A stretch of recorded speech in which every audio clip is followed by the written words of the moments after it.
早上好，我们刚刚听取了布拉德·库珀海军上将的最新汇报。他是中央司令部在整个中央司令部责任区内的指挥官。我们的领导层和部队就像大家预料的那样，表现得非常出色。2天前，在川普总统的指示和直接命令下，战争部启动了史诗之怒行动，这是历史上最致命、最复杂、最精准的空中行动。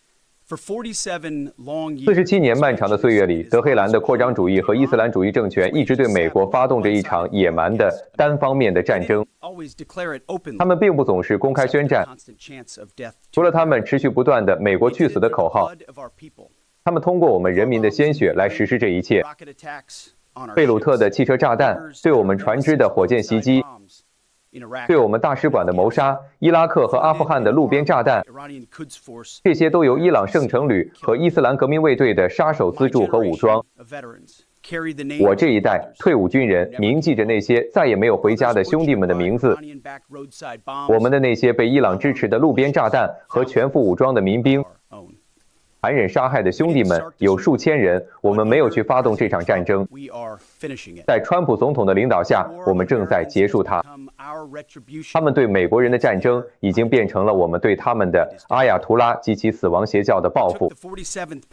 终于是第47任总统，一位始终把美国放在第一位的斗士，在伊朗47年的好战行为之后划清了界限。他一次又一次地提醒世界，成为一个美国人意味着拥有不可摧毁的东西。如果你们杀害美国人，如果你们在地球上任何地方威胁美国人，我们将毫不留情、毫不犹豫地追捕你们，我们将杀死你们。川普总统也一直非常坚定，像伊朗这样执迷于预言式伊斯兰妄想的疯狂政权，不能拥有核武器，这是常识。很多人都说过，但真正执行起来需要勇气，而我们的总统就很有勇气。伊朗顽固且昭然若揭的核计划，他们对全球航运线路的威胁，以及他们不断膨胀的弹道导弹和杀手无人机武库，这些都已不再是我们可以容忍的风险。伊朗正在建造强大的导弹和无人机，为他们的核讹诈野心打造常规武器的屏障。我再说一遍，是为他们的核讹诈野心打造的常规武器屏障。我们的基地、我们的人民、我们的盟友都成了他们的目标。伊朗用常规武器顶着我们的脑袋，同时试图通过谎言获取核弹。在奥巴马和他的糟糕协议下，他们差点就成功了。但在本届总统任期内，他们绝不会得逞。结果，这个高喊"美国去死"和"以色列去死"的政权，却从美国和以色列那里得到了死亡。这不是一场所谓的政权更迭战争，但这个政权确实改变了，世界也因此变得更好了。今天在绝望之中，敌人暴露了真面目。伊朗的导弹和无人机不分青红皂白地倾泻在他们邻国的酒店、机场、公寓和其他民用目标上。伊朗这个几十年来一直贩运着懦弱的恐怖主义策略、谎言、死亡和破坏的政权，至今仍在使用的懦弱恐怖主义策略。伊朗领导层除了代理人、导弹、无人机以及深埋地下的核工厂和设施之外，什么都没有建造。和平的核利用不需要深埋在山下。去年6月，午夜铁锤行动将他们的核计划彻底摧毁。之后，我们明确告诉他们，到此为止，现在达成协议吧。他们傲慢地拒绝了。我们说，如果你们重建，我们会再次阻止你们，这次会更糟。川普总统、卢比奥国务卿、史蒂夫·维特科夫、贾里德·库什纳，他们为了真正的外交付出了巨大努力，一次又一次地提供了和平的途径。我亲眼目睹了这一切，我当时就在场。他们一次又一次的真诚尝试争取和平。伊朗前政权有充分的机会达成一个和平且明智的协议，但德黑兰并没有在谈判，他们是在拖延时间、争取时间，重新装填导弹库存，并重启他们的核野心。他们的目标是挟持我们、威胁、攻击我们的部队。川普总统不玩这些把戏，正如卢比奥国务卿在突袭马杜罗后所说的：“如果你还不懂，那你现在就懂了。”川普总统把美国和美国人民放在首位，他毫不犹豫，我们的部队也毫不犹豫。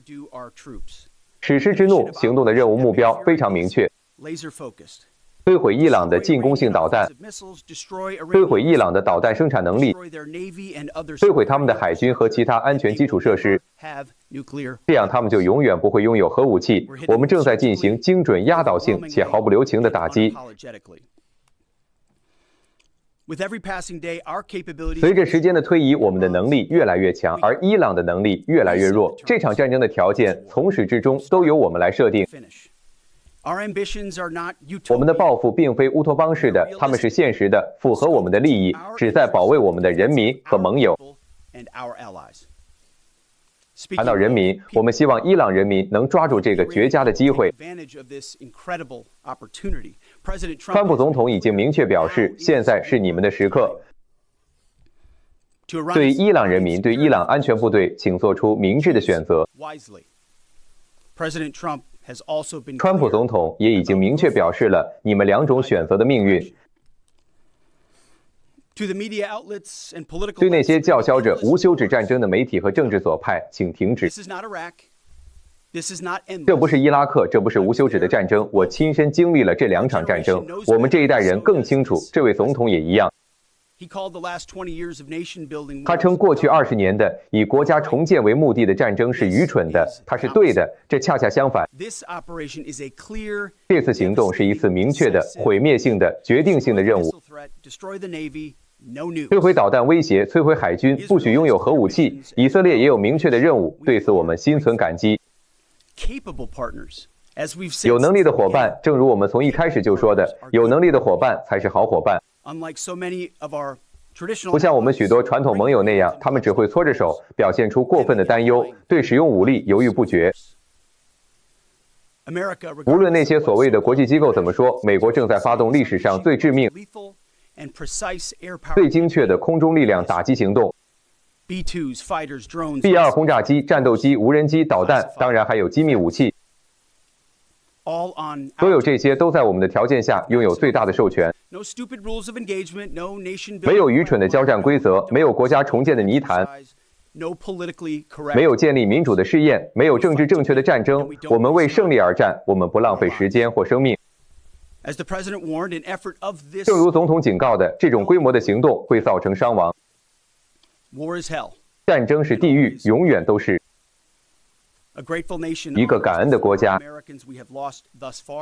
迄今为止我们失去的4名美国人以及那些受伤的人致敬。他们是美国最优秀的人。愿我们以一种能纪念他们的方式完成这次行动的剩余部分。没有道歉，没有犹豫，为他们以及之前被伊朗激进分子过早夺走生命的数千名美国人，我们充满史诗般的愤怒。在我把时间交给凯恩将军进行行动更新之前，请允许我直接对你们联合部队、我们前线的战士们说几句。这是你们的时刻，这是美国自1979年以来，以及我们这一代所经历的那些傲慢而漫无目的的战争以来，一直等待的世代转折点。不要理会那些噪音，保持专注。我们的总司令稳掌方向盘，我们面对的是一个坚决的敌人。但你们更优秀，我们必须每天都证明这一点。历史不在乎我们是否疲惫、是否害怕，或者战斗是否艰巨，他要求的是无论如何都要奋起的战士，以实力求和平，战士精神、致命性、目标一致。这些不是口号，他们是穿上那身军装的真正意义所在，是那身军装跳动的心脏。你们在炮火下头脑清醒，在混乱中果断行动，你们维护宪法，毫不犹豫地捍卫我们的国家。我们不再是防守者，我们是受过训练的战士，旨在杀死敌人并摧毁他们的意志。历史正在看着，成为你们宣誓要成为的力量，专注、纪律严明、致命且不可摧毁。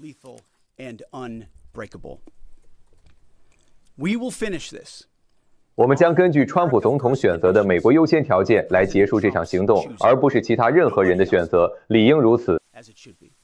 最重要的是，请大家知道，川普总统和我永远是你们的坚强后盾。无论经历战火、批评假新闻，还是其他任何事，我们放手让你们去干，因为你们是世界上最优秀、最强大、最具杀伤力的作战部队。愿全能的上帝保佑你们，愿他充满天意的保护之臂庇护你们，祝你们好运，战士们继续前进。凯恩将军，交给你了。谢谢部长先生。大家早上好。我今天这部分简报的目的是向大家和美国人民汇报迄今为止采取的行动。简报将讨论准备工作、规划、部队部署、早期行动以及我们目前对进展的评估。那么我们开始吧。在2月28日星期六，东部标准时间凌晨1点15分，德黑兰当地时间上午9点45分，根据美国总统的命令，由美国海军上将布拉德·库珀指挥的美国中央司令部启动了史诗之怒行动。就像我说的，我将向大家介绍行动的初始阶段。但首先，我仅代表我个人和联合部队，向迄今为止在行动中牺牲和受伤的战争部人员表达深切的哀悼。正如部长所说，他们是英雄，代表了我们国家最优秀的一面。他们是无私奉献的真正典范。我们向他们的家人、朋友和所属部队致以最深切、最诚挚的慰问。我们与你们一同悲伤，我们永远不会忘记你们。此外，我今天站在这里，感谢联合部队中的每一位军人、规划人员、后勤人员、作战人员，感谢我们的战争部文职人员、情报界队友，以及继续与我们并肩作战、身处险境的跨部门队友。你们向敌人发起进攻，我为你们所有人感到骄傲。我们在整合方面是世界上最棒的，没有之一。我想向那些在中央司令部责任区内奋战的联合部队的指挥官、高级士官和普通士兵们表达我个人的感谢。除了库珀上将和舰队总军事长康普顿，我今天还想特别提到几位美国陆军中央司令部司令帕特·弗兰克中将，他和他的团队正在进行反导弹和反无人机作战。美国海军中央司令部司令库尔特·伦肖海军中将和他的团队，他们正在与伊朗海军交战，并从海上投射美国的制海作战力量。以及美国空军中央司令部司令德里克·弗朗斯空军中将和他的领导团队，他们正在空中打击伊朗目标。我想强调其他直接参与此次行动的作战司令部对中央司令部作战的支持，包括美国太空司令部、美国网络司令部和美国欧洲司令部。我还要特别感谢美国运输司令部和美国战略司令部对这场战斗的贡献。没有这两个司令部，我们无法在我们选择的时间和地点投射美国的作战力量。最后，我想表达我对全体联合作战部队及其家属持续的奉献和牺牲深表感谢。他们坚定不移的承诺和奉献是这项工作的基石。那么，让我从一些细节开始。首先需要明确的是，正如部长所说，这不是一次单一的、一夜之间就能完成的行动。中央司令部和联合作战部队肩负的军事目标需要一些时间才能实现。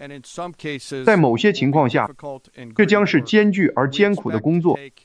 我们预计会遭受额外的损失。一如既往，我们将努力将美方的损失降到最低。但正如部长所说，这是一场大规模的作战行动。那么让我谈谈准备和计划。在2月28日，美国武装部队的全部力量为了一个共同的目标团结起来，对抗一个有能力且坚决的对手。美国陆军、海军、海军陆战队、空军、太空军、海岸警卫队以及我们的预备役部队在各个作战司令部之间进行了整合，并与以色列武装部队开始了前所未有的大规模协同作战。正如部长所阐述，我们的军事目标很明确，我们的任务是保护和防御我们自己，并与我们的区域伙伴一道，阻止伊朗将其力量投射到其境外，并为适当的后续行动做好准备。在陆、海空、网络等各个领域，美国联合作战部队实施了同步和分层的打击效果，旨在扰乱、削弱、阻止并摧毁伊朗进行和维持作战行动的能力。对美方而言，这标志着针对这一特定目标群数月甚至数年的周密计划和完善工作的最终成果。从对关键军事基础设施的精确打击，到持续的情报和目标整合，再到各部队在广阔距离上的密切协调，这次行动再次展示了美国的覆盖范围、战备状态和专业精神，以及我们联合部队的这些特质。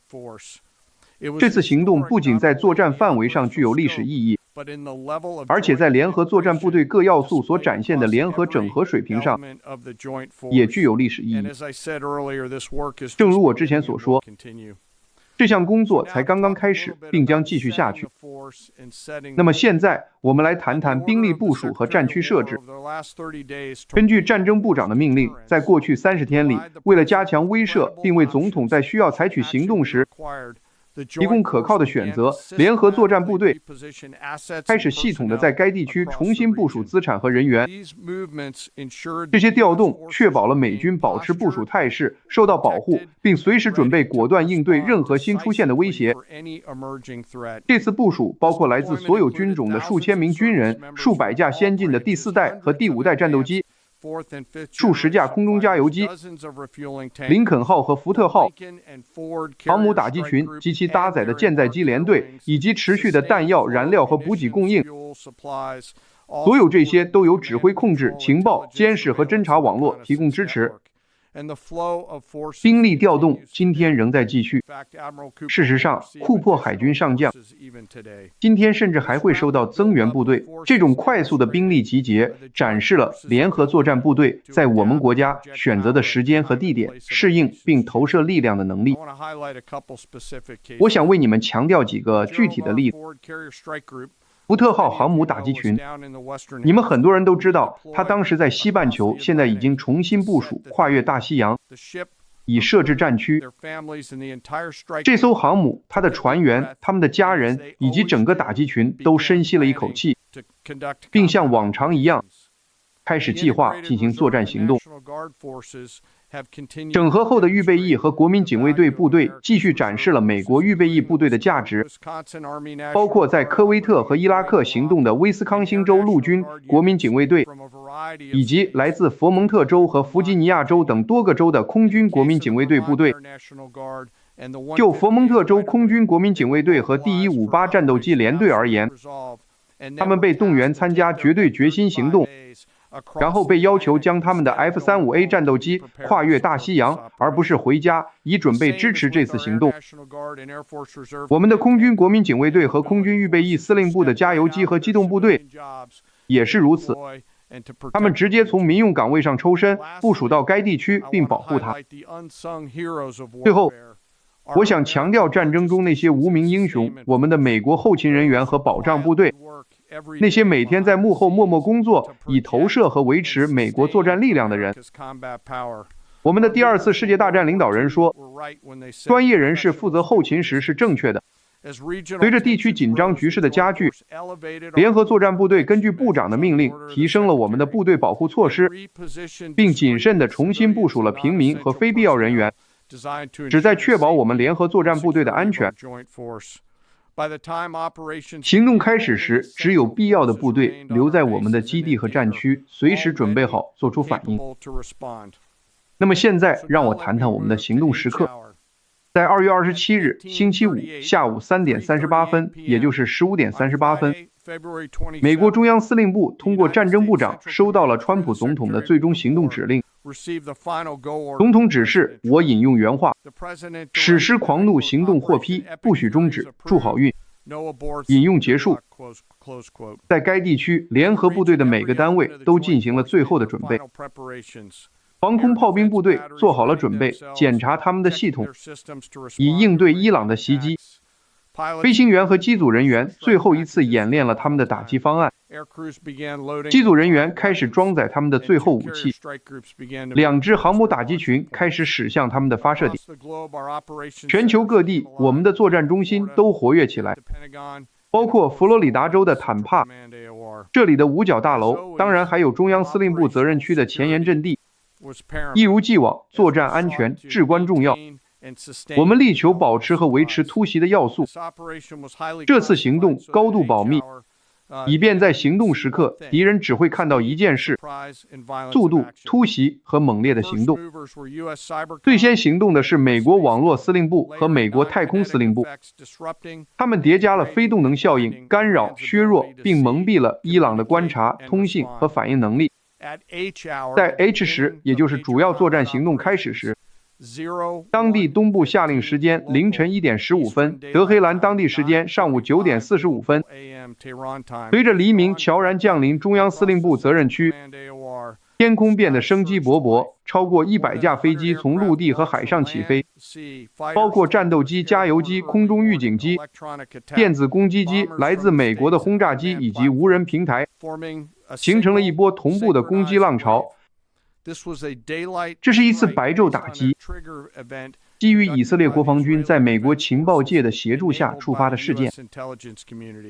海上首批发射的是美国海军发射的战斧导弹，他们逼近伊朗海军部队，并开始对伊朗南部侧翼进行打击。在地面上，部队发射了精确的防区外武器，这些武器经过精确计算、深思熟虑，精准且致命。这是一次跨越所有作战领域的大规模压倒性攻击，在最初的24小时内，打击了1000多个目标。我们现在已经进入行动大约57个小时。在初始阶段，中央司令部的重点是系统性的打击伊朗的指挥和控制基础设施、海军部队、弹道导弹阵地以及旨在使其眩晕和困惑的情报基础设施。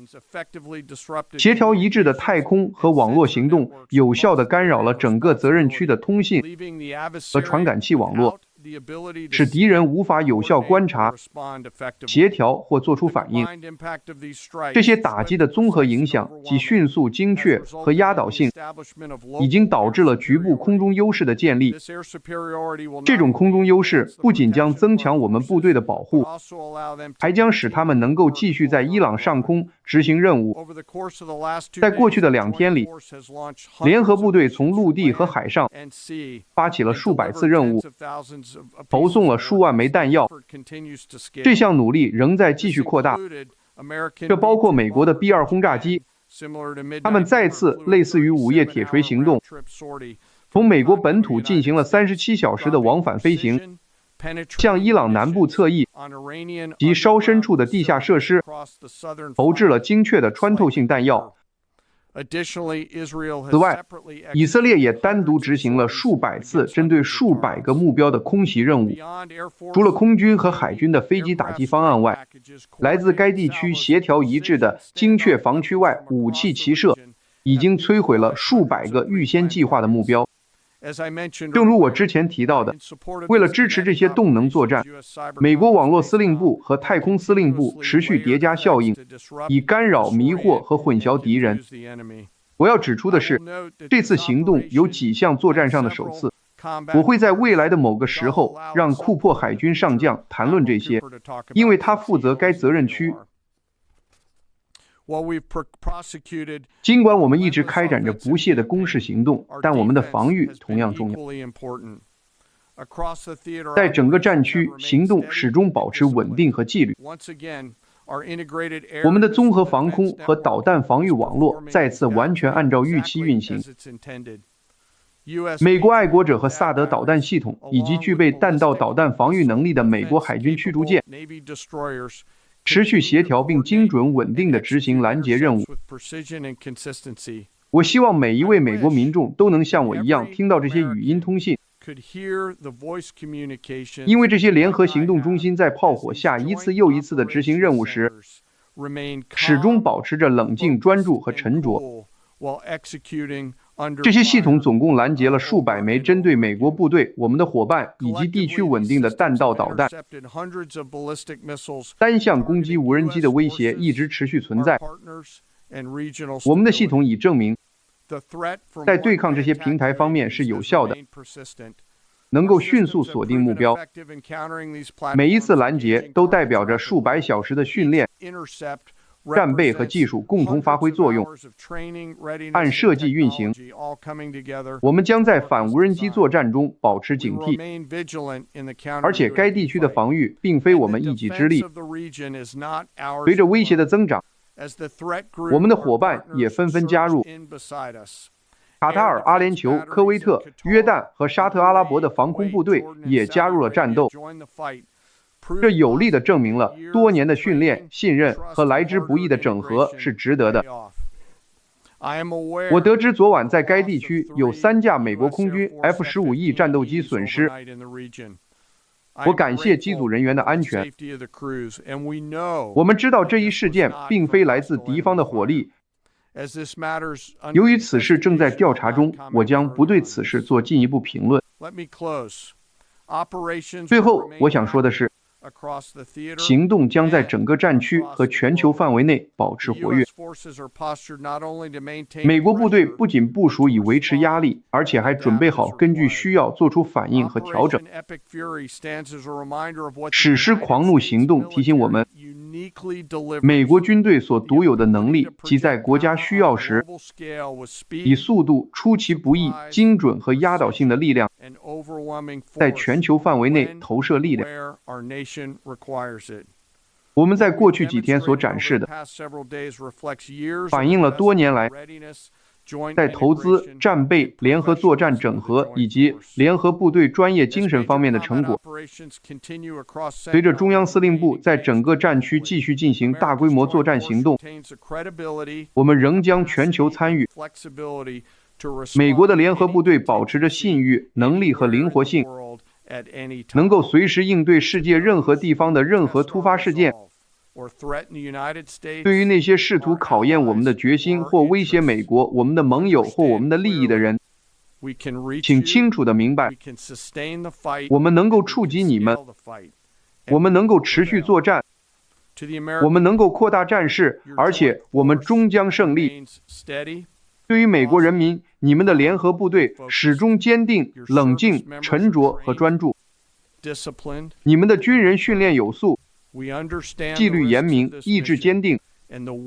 我们理解这项任务的风险以及我们肩负的责任之重。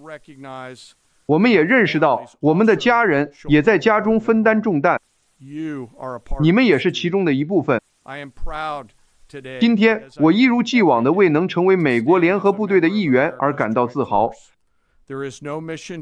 对于身着我们国家军装的将士们来说，没有过于复杂的任务，没有过于遥远的距离，也没有过于顽固的敌人。我们哀悼我们的阵亡将士，我们缅怀他们的家人，我们将继续以专注、团结和力量完成我们的使命。现在，我很高兴回答大家的问题。谢谢您，主席先生，请提问。感谢您抽出时间。还有多少伊朗的远程打击能力仍在作战？我们的撤离策略是什么？什么时候会部署？他们拥有远程打击能力，我们对此高度关注。就在今天早上我们收到的简报中，库珀海军上将非常清楚他正在面对什么样的威胁矩阵，他们可能会如何改变战术，以及我们如何适应这些变化。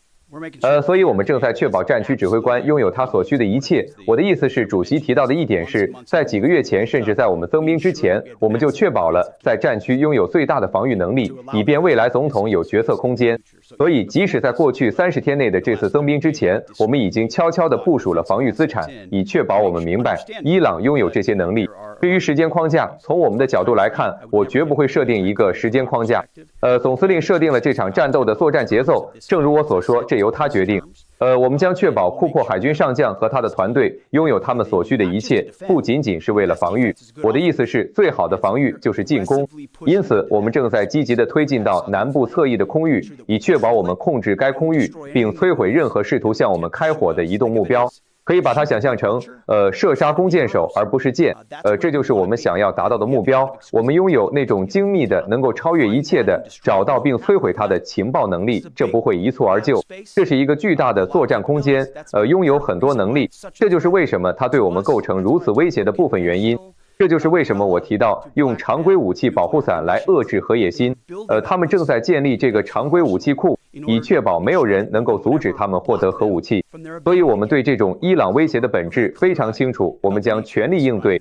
主席先生，我不知道您是否有什么要补充的。谢谢你的提问。我唯一要补充的是，这不像午夜铁锤或者绝对决心这样的一次性行动，我们需要一些时间来进行战损评估。而且中央司令部将执行的打击周期也会把这些因素考虑进去。库珀上将将相应的调整他的计划和火力，以确保我们能够削弱敌人的能力。他关注的是敌人远程打击能力，这是其中一个关键且重要的部分。但敌人方面仍然存在的那些能力。是的，这就是我说的，我们仍在进行战损评估的意思。通常情况下，我们能够看到一个单一的目标，然后很快进行评估。它正在同时进行进攻和评估，所以我们进行评估所需的时间会比在一次性行动中更长。没错。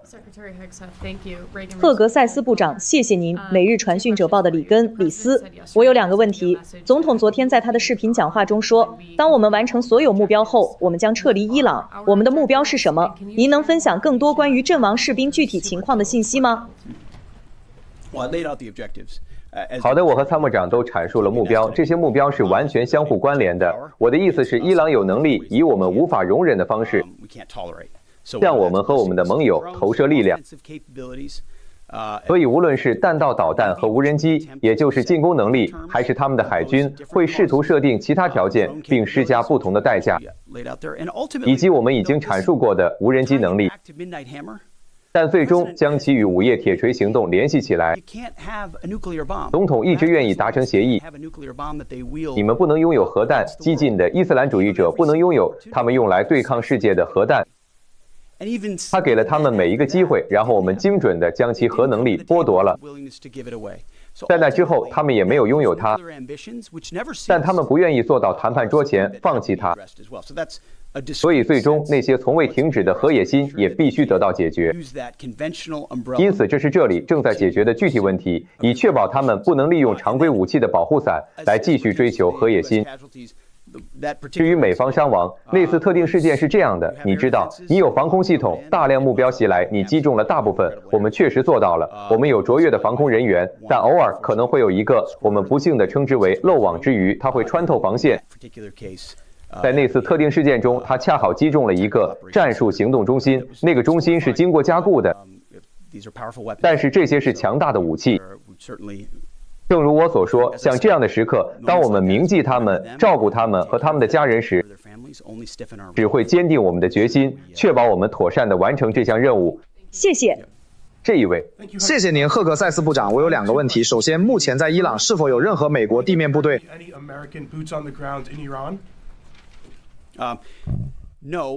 没有，但我们不会去讨论我们将会做什么或者不会做什么。我认为长期以来有一种谬论，就是这个部门、总统或者其他人应该告诉美国人民，顺便也告诉我们的敌人，我们到底会做什么，我们会持续多久，我们会走多远，我们愿意做什么，不愿意做什么。这是愚蠢的。因此，川普总统确保我们的敌人明白，为了推进美国的利益，我们需要走多远就走多远。但我们不是傻子，你不需要投入20万兵力，然后待上20年。我们已经证明，你可以在不愚蠢的情况下实现推进美国利益的目标。那么我们会大胆吗？我们愿意果断吗？我们是否会投入数月的计划来思考我们想要达到什么样的效果？绝对会。但展望未来，我们到底为什么要告诉你们？告诉敌人，告诉任何人，为了实现一个目标，我们将会做什么，或者不会做什么呢？我们为胜利而战，我们为实现美国总统设定的目标而战，我们会毫不犹豫地这样做。谢谢。对以色列来说，袭击并杀死阿亚图拉的意义何在？还有，当您得知他被杀时，您的第一反应是什么？我认为以色列在那次行动中做得非常出色。川普总统设立了一个4周的期限，你是说这是错的吗？谢谢。凯恩将军，您在简报中提到将会有更多部队被派往该地区。您能说一下目前有多少部队参与了这次行动，以及下一阶段计划增派多少部队吗？我不想谈论具体细节，因为那会泄露给敌人。我们有更多的战术航空兵正在部署到战区，这只是基于将其运到那里所需的时间。我认为我们在库珀海军上将的整体作战能力和总兵力方面已经达到了我们想要达到的水平。不过我们指挥官会持续评估这场战役的走向，评估是否一切正常或者偏离了预定轨道，然后他会向联合部队提出要求，联合部队将制定方案供部长和总统审议，以增加或者在某些情况下减少我们在那里的作战能力。我听到了关于4周的问题，这是 NBC 那种典型的挖坑式的问题。川普总统拥有充分的自由度来谈论这可能需要多长时间，4周、2周、6周，他可能会提前，他也可能会推后。我们将按照他的命令执行我们设定的目标，而他所展现出的能力是其他总统似乎没有的眼界。我的意思是，乔拜登甚至不知道自己在做什么，那种视野为美国寻找机会、退出方案和升级策略，这为我们按照自己的时间表执行任务创造了新的机会。所以你可以玩弄4周、5周这样的数字游戏，他拥有充分的自由度，我很高兴他有，因为没有人比我们的总统更善于表达这些事情了。总统就核闪光事件向《每日邮报》传达了怎样的信息？过去2天半，我一直和总统开会，我们非常清楚他的想法，他会准确地传达他的意愿，而我们会遵从那些命令。我认为他在这件事上说的每句话都非常恰当，绝对的。那一位，是的，先生。非常感谢您，部长。我是在1996年离开我在伊朗库尔德斯坦的家乡萨盖兹的。您能保证我今年可以安全回家吗？另外，我还有一个后续问题。我很感谢这个问题，我不是来对此做出保证的，但是我认为总统向伊朗人民传递的信息一直很明确，这是你们的时刻。当时全世界都被这些抗议的人群所震撼，然后又被这个政权杀害数万名无辜抗议者的现实所震惊，所以我们再次看到了这个政权的本质被暴露出来。我们看到许多的伊朗人民在寻求改变，这无疑是他们抓住这个机会的时刻。部长，您曾在伊拉克服役，并且知道没有美国士兵在库尔德斯坦遇害。库尔德人民非常亲美，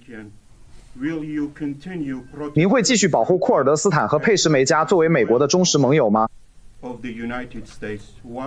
我之所以问这个问题，是因为现在库尔德斯坦正受到伊朗无人机以及伊拉克和该地区代理人的袭击。我可以谈谈该地区我们一直保持密切沟通的盟友们，我们一直与他们并肩作战，我们绝对赞赏他们的能力。是的，这位请。谢谢，我是每日连线的卡梅隆阿金。我的问题是关于目前可能存在的一些国内威胁，有没有对伊朗潜伏小组的担忧？川普政府一直在采取什么措施来监控这些威胁？在跨部门之间，我们进行了充分的协调。当然，我们正在关注任何潜在的可能性。这是一个前政权，一个试图输出那种意识形态并散布恐怖的政权。我们已经为此做好了准备。我们以前见过这类人，美国人民可以放心，我们对此保持警惕。这位请提问。部长先生，谢谢您。算是接着上一个问题。昨天奥斯汀似乎发生了一起恐怖袭击，这会改变行动计划吗？这会产生什么影响？这完全不会改变行动。我知道有关部门正在按部就班地执行任务。赫格塞斯部长还有凯恩主席，我也有一个问题，我明白，就您刚才说的，您不想把所有事情都公之于众，让我们的敌人听到，但美国人民也想知道，他们把自己的子弟送上战场是为了什么？有没有担心这会演变成一场更漫长的战争？等您说完，对主席还有一个问题。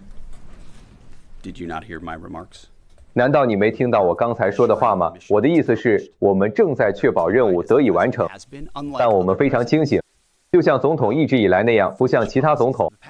对于过去那些鲁莽地把我们拖入战争的愚蠢政策，那些没有与明确目标挂钩的事情，我们都看得很清楚。所以我们知道，我们有计划，我们有将军，我们有主席，我们有指挥官。中央司令部的指挥官库珀海军上将，他正在非常谨慎地执行任务，以确保我所阐述的成果得以实现。但我们绝不会在记者面前直接说明这可能需要多长时间。我们作战人员的任务，这才是我们关心的，是非常非常明确的。他们现在正在猛烈地执行任务。主席，我有一个问题想问您。您说过，这不是一个一晚上就能完成的行动，实现这些目标需要时间。对您来说，这里的目标底线是什么？我认为部长已经阐明了军事目标，而我们正是根据这些军事目标来执行任务的。谢谢您，长官。正如您所说，现在有大量的美国军人正处于危险之中，您为他们的祈祷是什么？首先，我为他们祈祷，我确实在为他们祈祷。我的妻子为他们祈祷，我们的家人为他们祈祷，我们的内阁成员也为他们祈祷。所有这些都不是一时兴起做的。我曾经身临其境，穿过他们的军靴，穿过他们的飞行服，我深知他们的处境。我认为我确信我们都会在向美国总统提出的每一个决定和每一个建议中想到他们。那些建议都是经过虔诚祈祷后才提出的。当我每天为他们和这项任务祈祷时，我只是祈求能获得圣经中的智慧，去明辨是非，并有勇气去践行。要贯彻执行这项任务，需要很大的勇气，会有很多杂音。我们为此祈祷，我们也希望大家也都能这样做。非常感谢，谢谢大家。